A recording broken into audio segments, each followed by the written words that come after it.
Welcome to the Jeremy Scott program. This is episode 11. You thought this was a small-time thing? I got Darren Frost with me here. Wow, the big time. Big time in the studio. He's bleeding funny into my walls right now. There's no heater yet. That's how big time it is. You were the 2014 nominee for Comedian of the Year in Yes. Canada. It's the best year of my life, 2014. And you're a working comedian. Yeah, and everything's downhill from 2014. And you're an actor. I've been called that, yeah. You've been in a lot of cartoons. I've been in a lot of cartoons. I've pretty much made my money in the cartoon world, yeah. Yes. Stand-up is only a side kind of hustle in terms of finances, but that's what you have to do. If you want to do the stand-up, you got to find something to fund yourself to be able to do it. That's how sad stand-up comedy is in this country. Elbows up! I wanted my son to know the significance of you being on my show, and he doesn't watch. He's younger. He's a teenager. He doesn't watch comedy as much. Right. So I went on your IMDb and looked at all your cartoon work, and he recognized those. So I was like, he was on these shows, so he thought that was pretty cool. You were in a lot of them. Yeah, like the kids sometimes are impressed, but the parents are always impressed because they're always forced to watch the cartoons with the kids, and they remember these things. So when I do Comic-Cons, the kids kind of go, but the mom or dad's like, wow, you were Stomper? Oh my God, I had to watch that show so many times. They're more impressed than the kids. You've been in some big movies too? Yeah, I was in a while ago, Hairspray with John Travolta, and I did a couple scenes with Michael Douglas in Don't Say a Word, and I've worked with Nicolas Cage and Fever Pitch, I saw that. Right I was at the in top Fever of the list. Pitch, yeah, with Jimmy Fallon. Yeah, not to name drop. Let's see if he has a show in a week. Oh, who knows? Where the Jimmys are on the chopping block. We got a funny Jimmy here in New Brunswick. He's on the up, so we're hoping he'll replace the Jimmys. That's right. It's a swap. We're gonna Canadian Jimmy for USA Jimmy. What is I gotta ask you this. I already asked you this once, but then I realized I didn't actually turn your microphone on, and that's an important thing. What was your first best moment in stand-up comedy? Like the first good moment, because everybody when they start in comedy, it's always a slog. You got to work through some not so good. But what was the first moment you're like, oh my God, I can do this? So when I first started doing stand-up, I was a character comic, had funny clothes on. If you go check in on Google and YouTube, you'll see some clips that you'll be like, how's this guy still in his business? But anyways, I shit-canned all that, and then I started being more myself. And I would say probably the first real good set I had is when I headlined for the first time downtown Toronto, probably in 96, 97, as myself. And I kind of got rid of the character because the character killed. I'm not going to lie. I can say that. It killed, but it was kind of not really my thing after a while. The authenticity it's came that, to be. Yeah, and sometimes when your clothes is funnier than your act, there's not a lot of road to that. It's a bit of a dead end. The long term that I can see that wouldn't feel good. When you look in the mirror and you're just like, are they laughing? Do they think I'm funny or do they think that's funny? Right. And, the jokes you want to do at age 23 versus what you want to do at 53, you want to be different. So that character was very young 20s, kind of, it's kind of crazy and wacky. It didn't have any legs. How many times do you think you've evolved to being a different comedian over the time? Because you've been doing this for 40 years, right? 35, just under 35 years. I would say probably 3 times. I've had kind of 3 things. 3 major phases that you look back and you're like, that was a different Darren Frost. Yeah. I mean, the first phase was the funny pants phase. The second phase was the trouble years where I did a lot of stuff that got me into trouble. And then the final phase is where I'm at now, where I'm just doing shows for me, not touching certain topics to get into trouble anymore. That's for the youngsters, and just bide my time before I kill myself. That leads good into my next question. What would you say is, or how many times maybe, because it maybe has happened multiple times, have you had a very low point and you're like, I'm gonna quit comedy, and then you come back bigger and better out of that moment? Well, the bigger and better part we can talk about, but I want to quit comedy, what day is it today? It's the 20th. Right. So probably 5 times this month.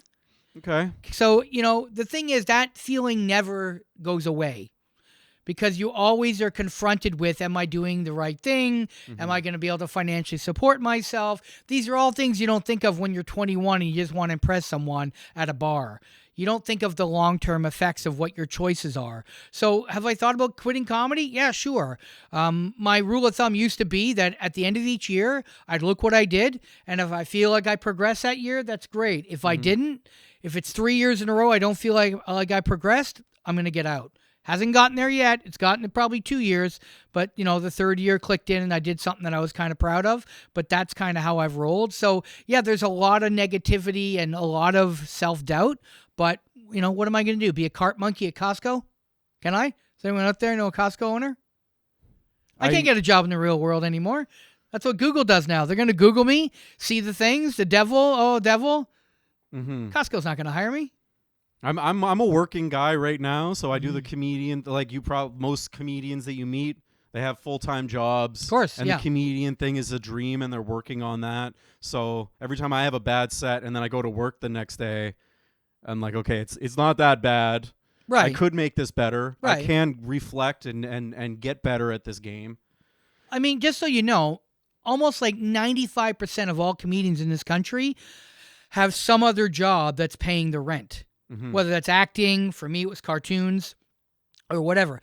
The majority of them, I can only maybe name like 3 or 4 touring comics that just make their money from stand-up, because it's just not possible unless you want to live on like $1,200 a month and have a roommate and not have a life and eat ramen. I mean, that's the reality of it. So having a job, like there's this debate in comedy, if you have a job, you're not really a comic. That's bullshit, and I fucking hate that shit. It's like you choose how to do it, and if you can pull it off, that's all that matters. It's a comedian. I'm a comedian, guys. There we go. I'm a comedian. Even though I'm not making a lot, I'm a comedian. You're saying not a lot of guys are actually exclusively comedians, and maybe that's a good thing because it keeps them in touch with the real world. They're going out there and they're doing comedy for real people, and they themselves are still real people.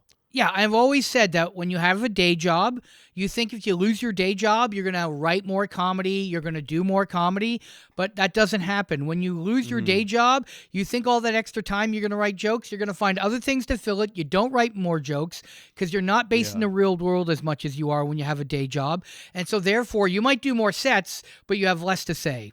So I've always told anyone, keep your day job as long as you possibly can, or whatever that is that keeps you in the real world, because it only helps your comedy.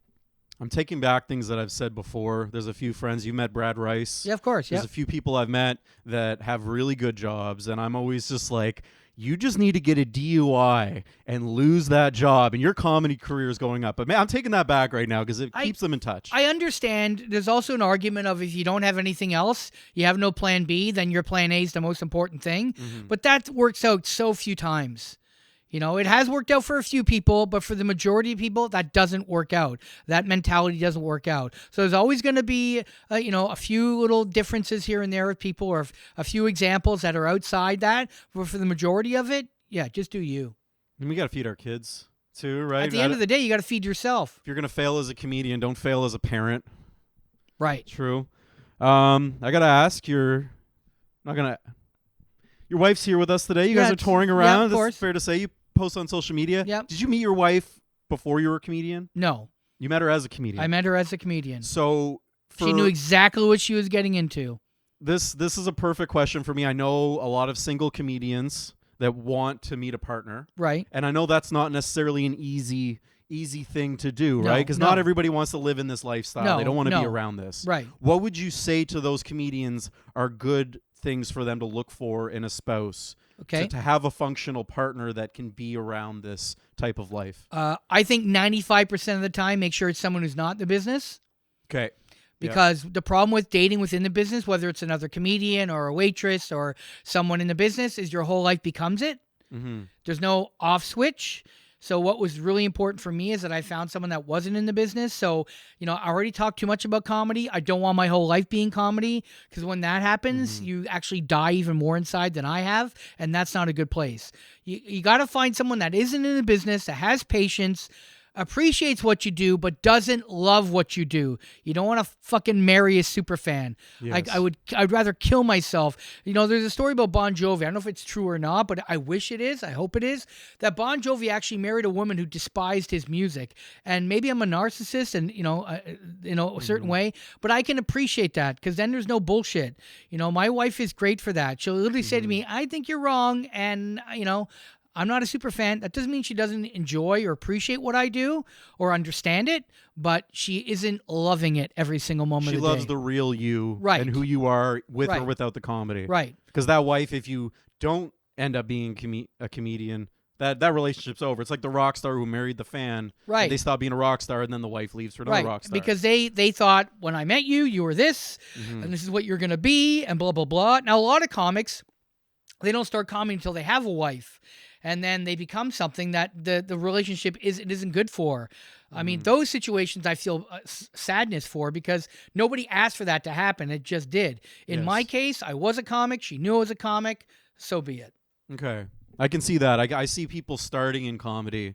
They're already in pre-established. They have marriages. They have lives. Kids. They may start to assume that I may or may not have been in that position. Right. So to go into that, it's a big change for somebody when they get in a relationship with you and they're like, I was up for a normal life. Right. And now you're on the road all the time. And, and you're constantly with your notebook. Yes. Working your material in front of me. Right. And that can be annoying. And, it's not always the best. Okay.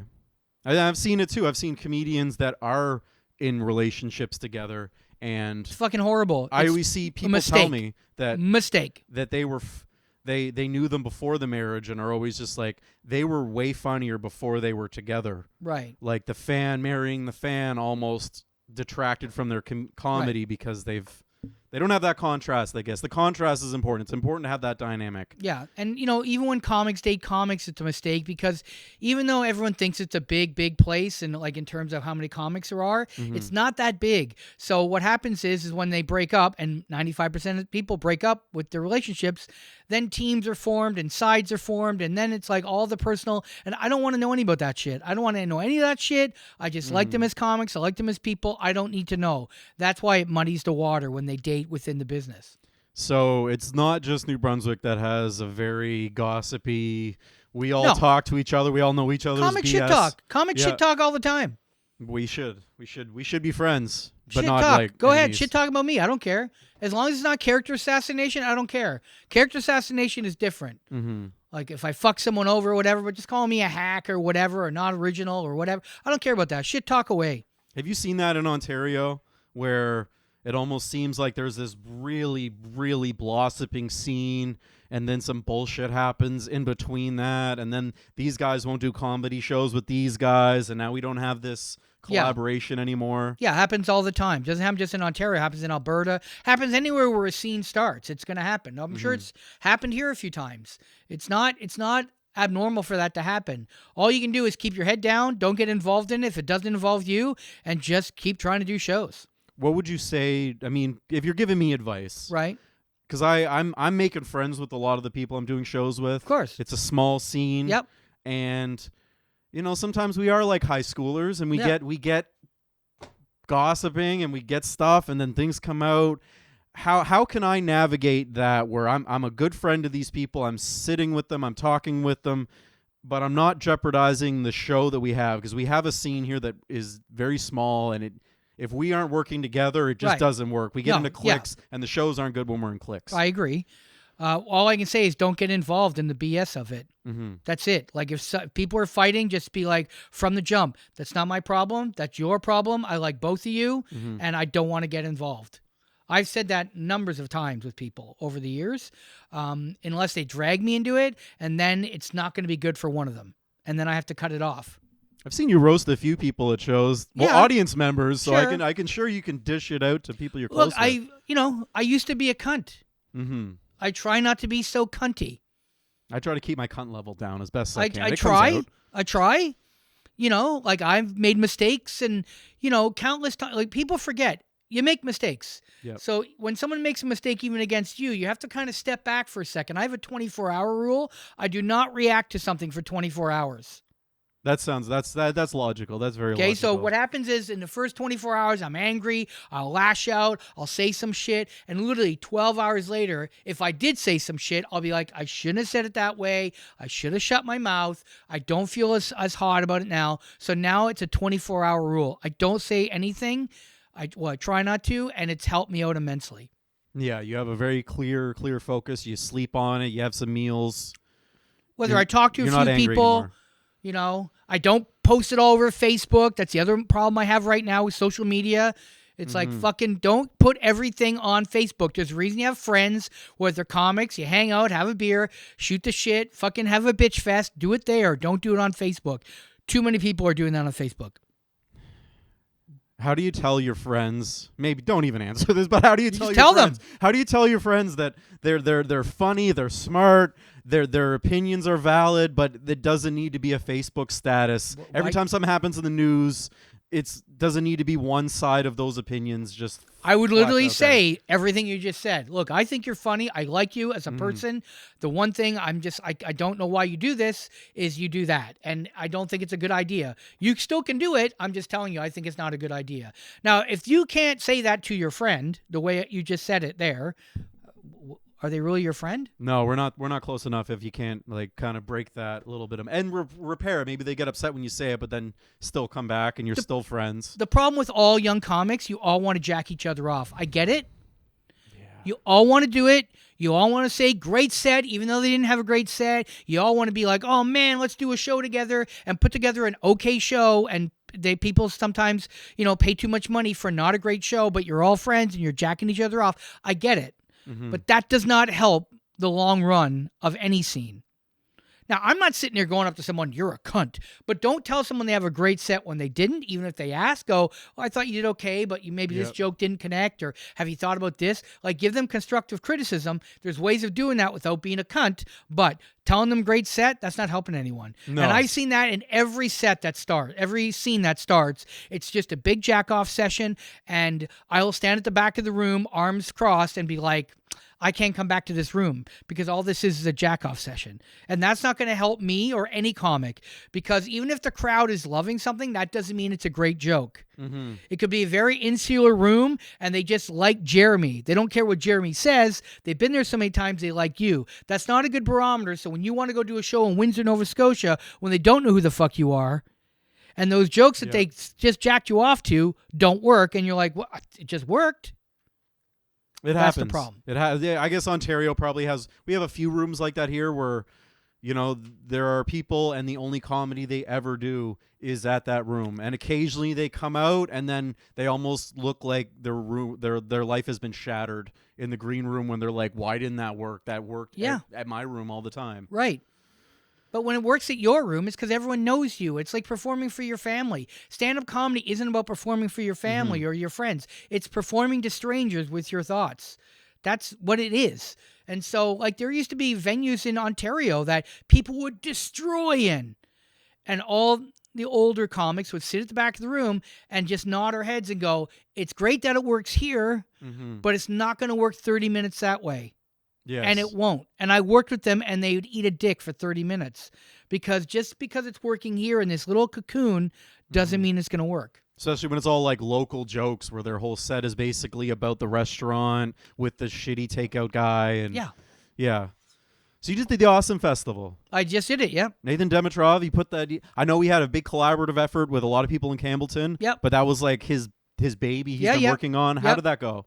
So to backtrack, I actually worked with Nathan, I think 9 months ago when he was just starting to put it together. Yep. And I ran a comedy festival for 5 years in Ontario. So I know the kind of startings and all that and the ins and outs. So we talked quite a bit on a tour we did through New Brunswick, including up north. We hit Miramichi. So we were talking back then. I knew what he was trying to do. So now being part of it, it's good to see how it actually went. Yep. And I would say he probably got like 90% there, which is really good. It's a success for a first year. Yeah, because so much shit can happen in the first year, things like venues and all that. All the venues came together, all the people came together. I only did some of the smaller shows at the beginning of the week. I've heard the reports from this weekend so far. Things are going really well. I mean, he's had great comics. Yep. And the one thing about Nathan is, and this is different than maybe not so different than Hubcap, because I haven't done Hubcap, so I can't talk about how they handle their business, but he's really, really dedicated to showcasing New Brunswick comedy. So he literally had one of the big nights was just New Brunswick comics. Most of that set list, with the exception of you, Mike Patterson's not New Brunswick. No, there's only a few comics. Nathan on there McIntosh isn't from New Brunswick. So like three comics weren't New Brunswick. The rest of them all New Brunswick people. Yeah, all people that do Mullinger the local is scene. Nova Scotia, right? No, he lives here in New Brunswick. Oh, does he? Lives sorry. in Rothsay. Oh, yep. Right. But yeah, so that was very important to him. 9 months ago when he was talking about it, and I'm not going to lie, in my own head, I said, well, I hope the locals will support local comedy because sometimes they just want a big name. Yep. And he knew that market. He knew how to do it. And they've pulled it off so far. So, I mean, hats off to them. They love him up there. I did the Salmon Festival there this summer. Yep. And he has a fan base there. I didn't believe it. Nathan He told does. me. Nathan's loved up there. And I didn't believe him. I was just like, okay. Because people talk a lot. And I'm not saying he's like that. Nathan, everything that he's ever said on has always delivered. But he was like, no, they love me up there. Everything's always really good. We have great success. I was like, okay, I'll believe it when I see it. And then, like, the fans, it was like I was in a different province. They were way more into the show. People came up afterwards asking for autographs. Well, the thing about up there is, and I'm sure this is part of the reason why Nathan is as successful as he is, he generally brings really good shows there. People will see him more than once. And so not only do they like his comedy, they know that he's responsible for those shows. Yes.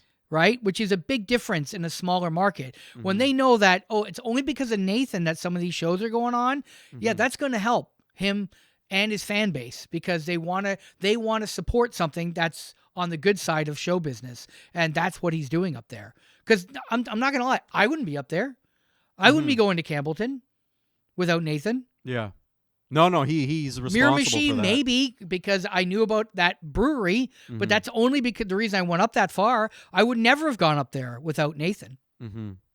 That's his mission. Is that he wants the North Shore of New Brunswick to have those acts, and it's a love for him for sure. And I got to tell you, like I have fallen in love with this province. The last week and a half, we've been traveling with my wife, even up there in Campbellton. We went to Mount St. Joseph. Have you ever been there? Just in Quebec, right? Just in Quebec, on the other just side a of the half border. an hour. I see it from the chairlift at Sugarloaf. I haven't been over yet. I want to. Oh my God! Like it's like God's country. Like it's unbelievable. There's you can go up to the top of it. It's only $11, and it was the funniest thing. When we pulled in, it's September. It's quiet. The woman working the booth is like, "Well, you got to pay $11." Like she was almost embarrassed that she'd have to charge. And I'm literally like, I paid the $11. This is the best day I've had in years on the road. And coming out, I wanted to say to her, that was the best $11 I ever spent. Like the countryside here is gorgeous. So that was another benefit to me doing it up there. How many times have you had the conversation at this point that you might move here and become a New Brunswick comedian? Me and my wife have talked about retiring here. But if my kids were just a little bit older and on their way, who knows? Yeah, I don't see people ever in New Brunswick, and this isn't a slight on Ontario. Ontario's beautiful, but I've never seen someone like here. It's not beautiful like here. I've never seen someone say, I'm planning on leaving New Brunswick and retiring in Ontario. But there's so many people that come from Ontario and they retire here. It's affordable. And it's just beautiful, right? It's a 30-minute drive to something beautiful every day. Well, I mean, I was just saying to my wife on the way up here, like, I understand why Nikki Payne did what she did. You know, she went to Toronto, she got her legs, she got her act together, and she was from here originally. And then, you know, she said, fuck it, I'm moving back there. Because you get to a point in your career where life is more important than the show. And when that happens, I understand why she moved out here. Yes. Especially after this last week and a half. It's not like I didn't get it before, but I really get it now. I've seen the pictures. You're going to all the scenic spots. You're getting the taste of it. It sinks into you. Yeah. As a kid growing up here, it was always, and most people, if you're watching this and you've been in New Brunswick your whole life, you probably think, hey, this is small. I want to go to the big city someday. Yeah. I left. I spent some time in Vancouver. I went to Sydney, Australia. I spent 2 months there. And that was like the moment in my life that I was like, oh, New Brunswick is like the greatest place ever. I always looked at it as like, this is just little New Brunswick. Nobody wants to actually be here. We'll just be here because we're poor.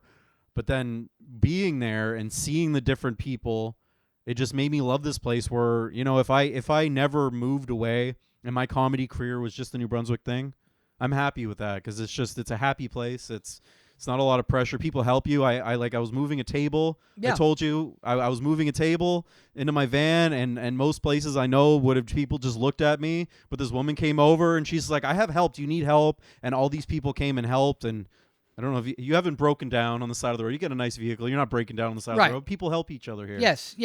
I mean, there's still that in Ontario, too. It's not like the land of getting stabbed or something. But all I'm saying is that it's a different lifestyle out here, different speed, of course.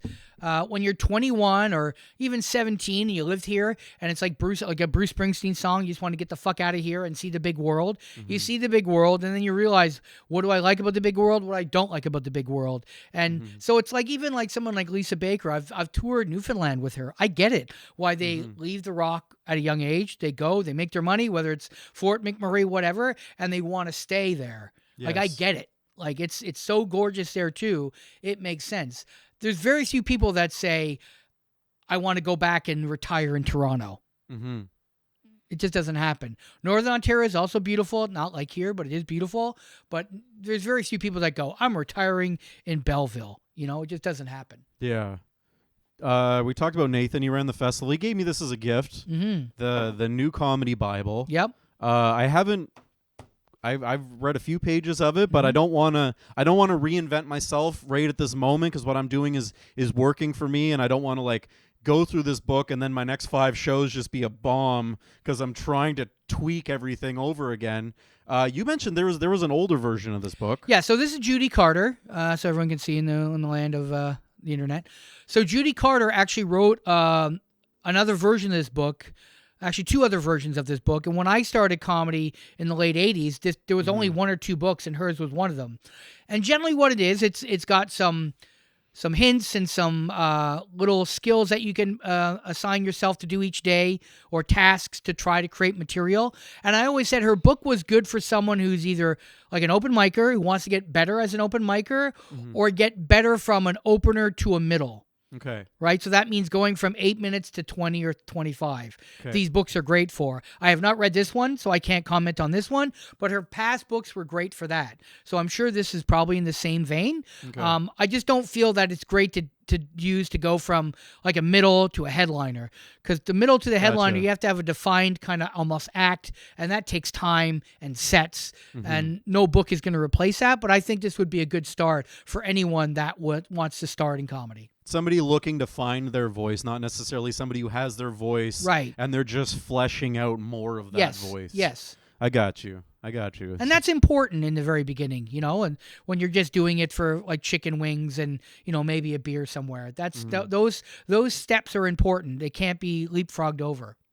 What, as your observation from being a comic that tours around the country, you do big festivals, you will go into small. The first show that I did with you was this very little small place in Florenceville. Oh, we had like 35 people there. What a fucking nightmare that gig was. Some drunk girls. They were teachers. Here's to the education system. They got really drunk and loud, and yep.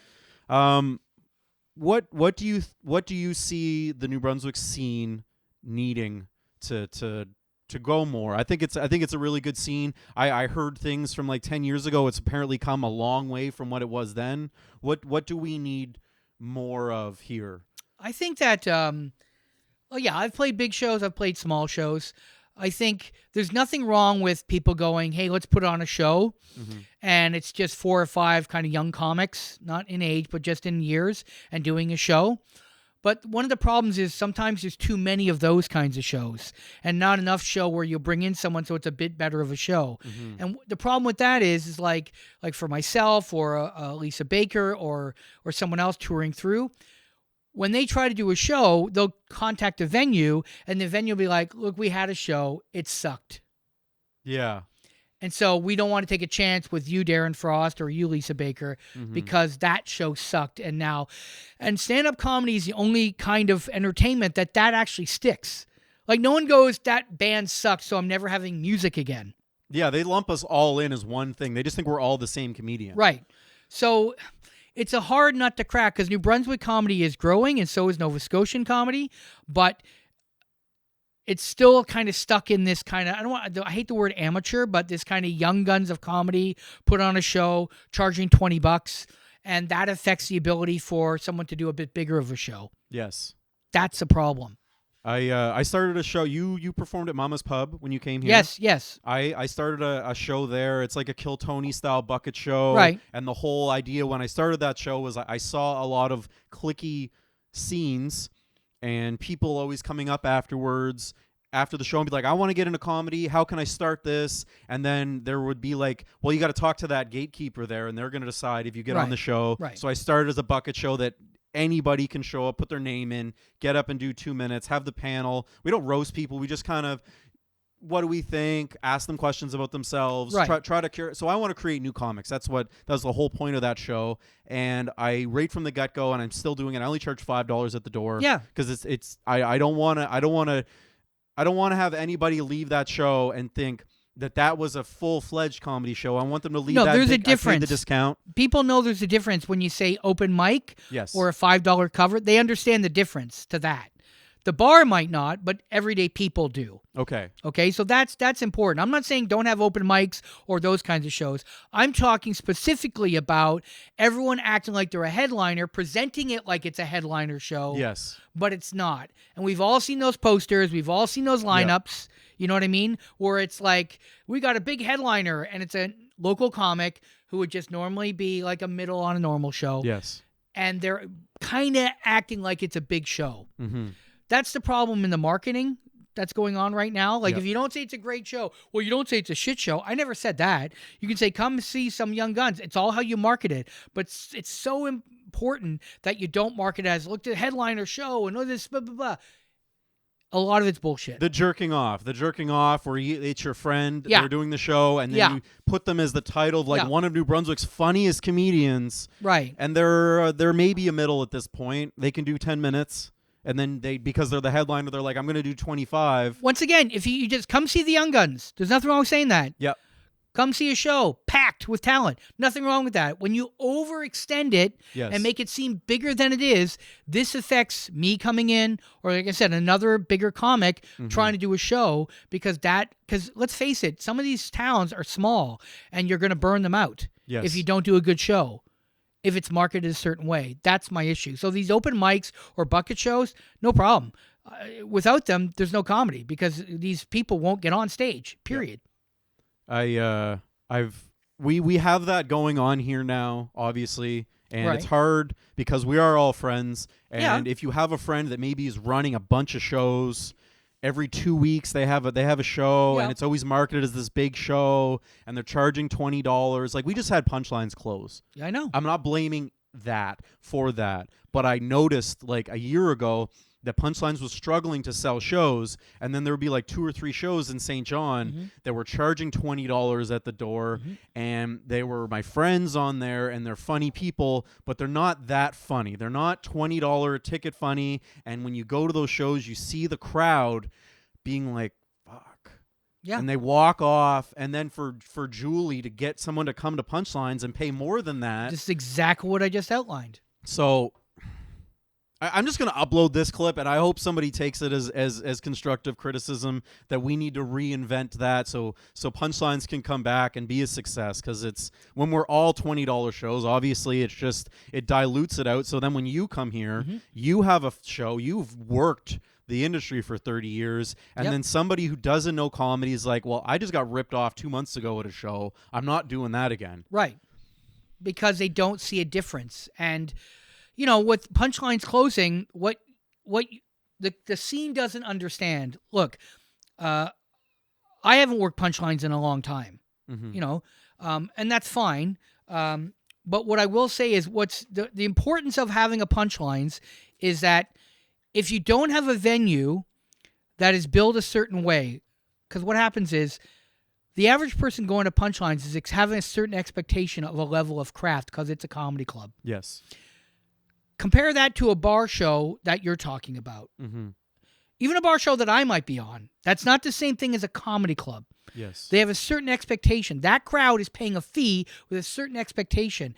Do you know how valuable that is as a young comic to get in front of an audience like that? It's been perfect for me. Like, I've done 2 there, and it was like I grew so much after that show. So when Ogden did his club, and then Julie did the club, and all these, and I saw other comics, you know, whether they got on those clubs or not so much shit talk, but either counter program or whatever, or not care that they stayed open or not. They're not thinking big picture.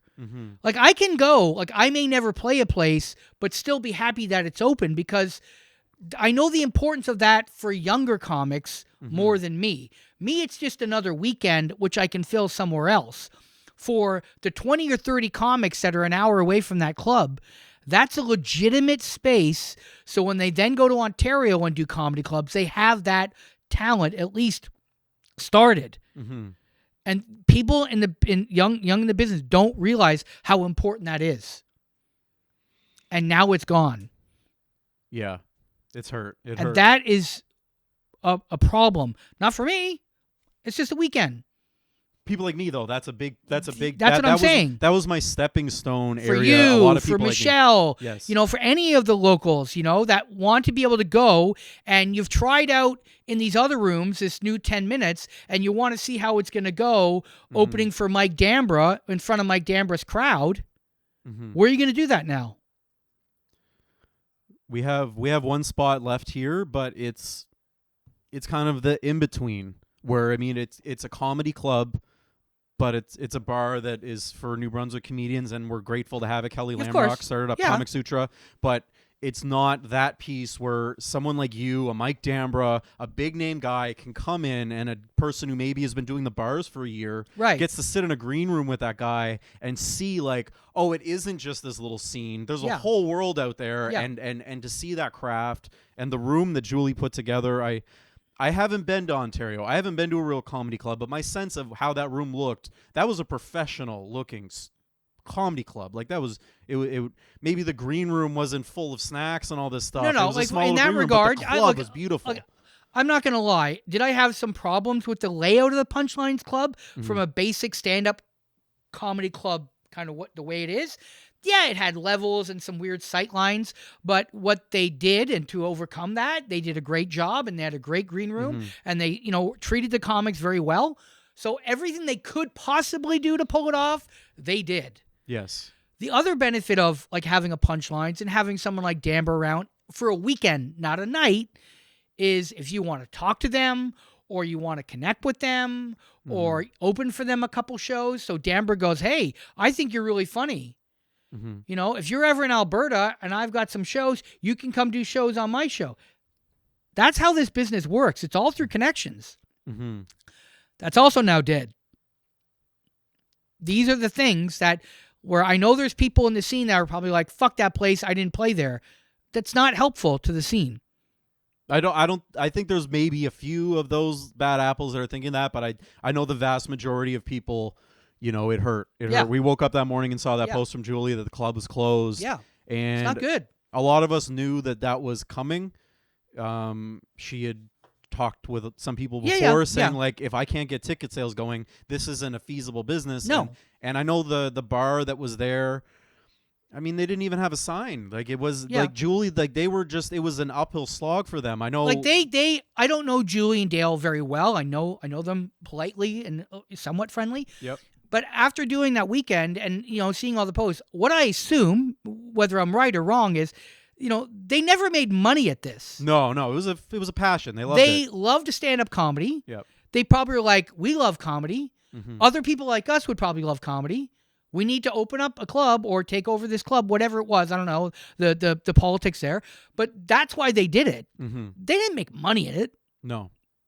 Nobody does, do they? Nobody makes money at a comedy club unless you're really business savvy and you have some other things that are coming in there. Yeah. It's a big city. Yes. Something like New Brunswick. So for someone to make money at a New Brunswick club, you have to play everything right. It all has to line up every weekend. Also, not to talk bad about them, they're not 20s. They're not in their 20s. No, they shouldn't be. Do they want to hustle 24/7 for a comedy club? Because that's what it takes now. The grind is so big from not just a comic, but from an owner. Mm-hmm. Like, look, I have clubs that I don't like, and I have my issues with them. But I also am not stupid to know that it's not easy running a comedy club.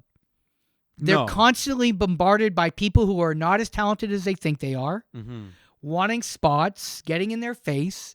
I'm not just talking them. I'm talking Francois in Halifax and Toronto, any comedy club. Yeah. The Nest in Montreal. Levity in Hamilton, like that guy gets like 100 emails a week. The messages at 1 a.m. that they probably get. It's not like dick pics. It's these delusions of They'd like, rather I'm have funny dick now. pics. I think they're probably at the point they'd rather have a dick pic than I'm funny. Yeah. But that's what they have to go through all that grind Mm-hmm. to not even make money. What do we need here for that to come back? I don't mean for Julie to start punchlines again. I have a theory where I think, we need someone in St. John with too much money to see that vision and give them what they need, a proper sign, proper advertisement. I think you need someone young, who's hungry, who understands social media, who understands the bridge to people that are in their 20s, because most comedy clubs are dying because they don't have a way to get 20-year-olds in there. The scene is getting older. People who attend comedy shows are older than you'd say they used to be. Well, older in the fact that that's the only ones that are coming to comedy clubs, and that's why they're dying. Mm-hmm. Young people are getting their comedy in other ways. So they're getting it through TikTok or whatever social media, and they want that kind of thing. Yes. Right? So, Steve Hofstetter does a pretty good job on social media, so it might turn out to be some seats, doing well, but that's kind of what the future of comedy is. It's all social media. You said that to me when we first met. We had a van drive up to Florenceville, and you came back and you said it's really about social media now. Lisa Baker's done very well with TikTok. 100%. It's making your own brand. Yep. Why I started this little 100%. This little thing going, because I see that just the tickets alone aren't going to do it. People don't seem to have a loyalty to like coming to a show and they're like, that person was funny, and then looking for your poster. You need to be on that you need to be on that social media 7 days a week. Like it's not that I refuse to do it. I've refused to do it to this point. And who knows, maybe I'm going to have to start doing more of it and waking up to it. And maybe I'm stuck in my old ways. But if you do not create content that's tied to your stand-up and you're not actively doing it all the time, you're just going to die on the vine. That's clubs, comics, venues, everyone. Look, 2 of the 3 shows of my weekend this weekend had to be canceled. Yeah. And that's the reality of it. That's just the reality of it. You're a talent, and I think people are missing out on that. They'll go out and they'll spend $50 on bullshit takeout, but they won't buy your tickets and come and see a really, really funny show. I did a show once, a tour with Lisa Baker. Lisa's a killer. I'm a killer. On that tour, I would say we were pretty much equal in some of the shows. A lot of shows, not so, because she has a lot of fans in there for her. But this one show in particular, it was a really good mix of my fans and her fans. We both just killed. And literally 3 or 4 people came up to us. Different sets of people said, we just saw Bert Kreischer and we paid $200 for a ticket, and this show was way better. People say we're in a boom right now. People say we're in a boom, but my perception of the boom is like Netflix has a boom right now. Well, I can talk about the boom. Is it a boom for people like me? And No, I can talk about that in a second. But all I'm saying about that, I got nothing against Bert Kreischer. Bert's funny, whatever. He's got his fans. But yeah, there's this thing of like people want to go see a star. It's not so much about the talent. The celebrity. They want to see the celebrity. It's a Taylor Swift show. Right. So if Taylor at least can have talent, which I think she does, it's fine. Yeah. But if it's an act where it's just that, I'll give you an example. I'm not going to say which comedy club it was, but it's a comedy club in Ontario. They had a guy come in, and he headlined, and he's known on TikTok for doing a Sebastian Maniscalco impression. Okay. I don't know this guy at all. Mm-hmm. They booked him as a headliner. This club is struggling normally. Club is almost sold out. I asked some of the people that were there, was the show any good? I don't want to throw this guy under the bus. They said it wasn't that good. Okay. But people were overly excited to see him. Mm-hmm. And at the end, he stood at the back and he got a picture with everyone as they left. And Monday morning, I guarantee you, that's what they're most excited about, that they can go to their friends and go, look who I just went and saw on the weekend. It has nothing to do with the show. They don't remember any of the jokes. They don't care about it. Yeah. They got a picture with the guy that's on their TikTok feed, and that's more important. Likeable people seem to do better in this. Yeah. It's not about not always. The funny. I mean, Bill Burr's not likable. Yeah. Okay, yeah. Okay, there's a balance to it. Jim Jeffries isn't likable. Yes.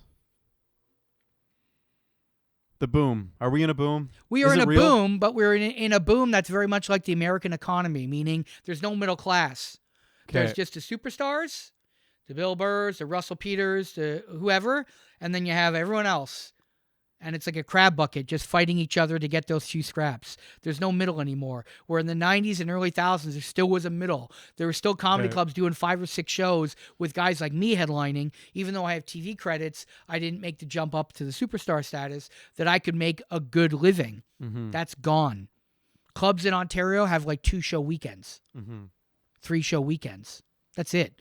In the late 90s, early 1000s, you'd have a 6-show weekend at a comedy club. 6 shows.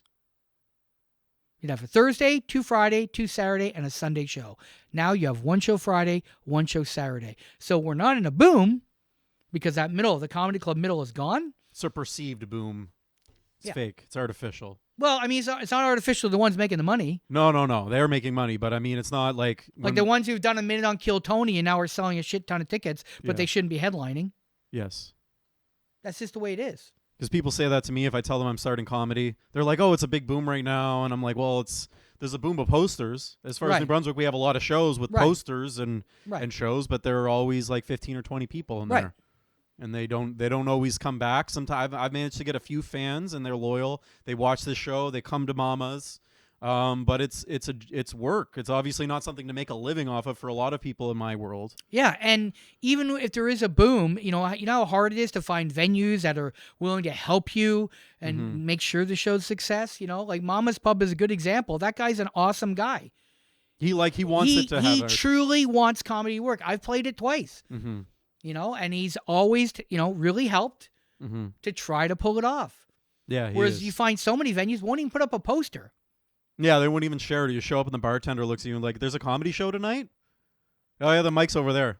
I did a show on this tour. The venue not only did not have my poster up or the show of the poster, they had a poster for another show in another venue in their venue. It's not a respected craft. Not as respected as we want it to be, eh? And I played that venue before, sold it out, and kicked the fuck out of that place. What are you up to now? Now you're going back to Ontario? Going back to Ontario. I'm doing a Comic-Con on Saturday in a small town in Ontario for my cartoon work. And then I'm going on the road in October and November. I'm hitting like Winnipeg and a few places in Ontario. And then in January, I'm doing a West Coast tour. West Coast. So in Vancouver, like Vancouver, Alberta, Vancouver. Maybe Victoria, kind of the island. Speaking to people, because most of the people watching the show are like New Brunswick friends of mine. Sure. Where should we go? If like everybody always says Toronto, I've seen people go to Toronto and they just come back. Is Alberta a friendly scene for us? For somebody that maybe if they're like, I'm going to take 6 months and I'm going to move to another place just to cut my teeth somewhere, maybe not to make it big, but just to have that taste of somewhere else. So it used to always be Toronto. It was Toronto. I would say not so much anymore. Edmonton has a very good scene. Calgary has a very good scene. I would consider it. Yes. Over Toronto. But it's based on what you want to do. Do you just want to be a comic, or do you want to you're using comedy for a stepping stone? Do you want to be a writer? Do you want to be an actor? If you're talking that, then it's Toronto, because that's the only place really that you can get those gigs and become an actor and get an agent and do commercials. That's still heavily Toronto. If you just want to be a comic and get sets, Alberta isn't a terrible place for that to happen. Okay. And the thing about Alberta is they really help each other a lot. It's not as much of a crab bucket situation, like kind of tear each other down. There are really a lot of shows, and if you're good enough and you make, friends with the right people, you can do pretty well pretty quickly there. Okay. I appreciate you coming on here. Appreciate it. You did the Awesome Festival. Yep. You had some shows that they didn't have a lot of tickets, but you love New Brunswick. It was. I'm coming back to New Brunswick. It was a good vacation, right? Yeah, I'm coming. I'll be coming back to New Brunswick. I'm not going to come here. This isn't new. This isn't just like everywhere else has been different to me, and New Brunswick has been this. This is par for the course. Shows go well. Shows don't go well. Is it the venue? Is it the time of year? Like even Friday night was a good show, but we didn't know the fair was in town that day. Okay. Like these are things that fuck up shows. That's no one's fault. That's not the promoter's fault. That's not the bar owner's fault. That's not my fault. Shit happens. There's weather sometimes you just can't account for. And yeah, like fucking ice storms and fucking thunderstorms and whatever. Like it's my attitude is if everybody tries and it doesn't work, fine. I will come back to the venue. But if the venue doesn't work or they fuck it around or they fuck it up, why would I come back here? They're lucky to have you. I've been fortunate to open for you twice. Yeah, they've been big moments for me. I got to spend a couple hours in a van with you, and I know the friends that are close to me can say that my comedy accelerated very fast after that moment. Good. I appreciate you. Yeah. People like Appreciate you. We need you here. And I want to see you again. So okay, well, safe drive. Don't hit an ice storm on the way back. And I hope New Brunswick appreciates you more because you are a talent. New Brunswick is a great province. What else needs to be said? That should be your slogan for your fucking license plates. It's a great Province. And we want him in this place. So thank you very much, Darren Frost. This has been thanks, episode Jeremy. 11. Like and share this. Next my time, first big less guest. cunts. Next time, less cunts.